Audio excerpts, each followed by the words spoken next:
রামপুরায়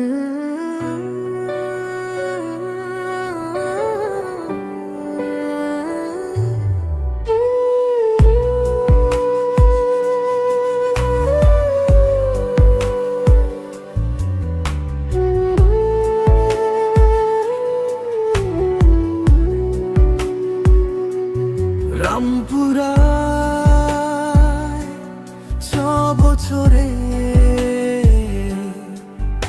এক শিশুকে পাশবিক নির্যাতনের পর হত্যা করা হয়েছে। মামলা করতে থানায় গেলে পরিবারকে বলা হয় দুর্ঘটনা মাইনা নেন। স্থানীয়দের বিক্ষোভ, থানা ঘেরাওয়ের পর অভিযোগ নিলেও রাজনৈতিক নেতাদের প্রত্যক্ষ মদদে মামলা প্রত্যাহারের জন্য পরিবারকে চাপ দেওয়া হচ্ছে। এটি কি কোনো সভ্য রাষ্ট্রের চিত্র হতে পারে? অন্যদিকে নরসিংদীতে অপরে বছর বসি এক কিশোরী গণধর্ষণের শিকার হয়েছে।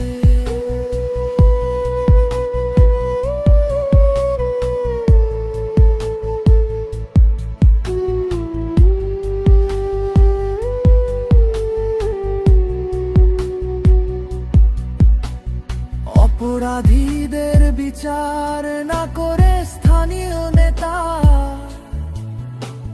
ভুক্তভোগী পরিবারকে এলাকা ছেড়ে চলে যাওয়ার হুমকি দেন। কিন্তু সেই কিশোরী ন্যায় বিচারের দাবিতে অনড় থাকায় তাকে অপহরণের পর নির্মমভাবে হত্যা করা হয়েছে। এই ধর্ষক খুনিদের বাঁচাতে উঠে পড়ে নেমেছেন মহীশুরা নেতা। এই বর্বরতা কি আমাদের সমাজ? এই নির্লজ্জতাই কি আমাদের তথাকথিত জনপ্রতিনিধিদের চরিত্র? অপরাধীরা কি এতটাই প্রভাবশালী যে আইনের হাত তাদের স্পর্শ করতে পারছে না? নাকি দেশের আইন, রাষ্ট্র বিচার ব্যবস্থা অপরাধীদের কাছেই জিম্মি হয়ে পড়েছে?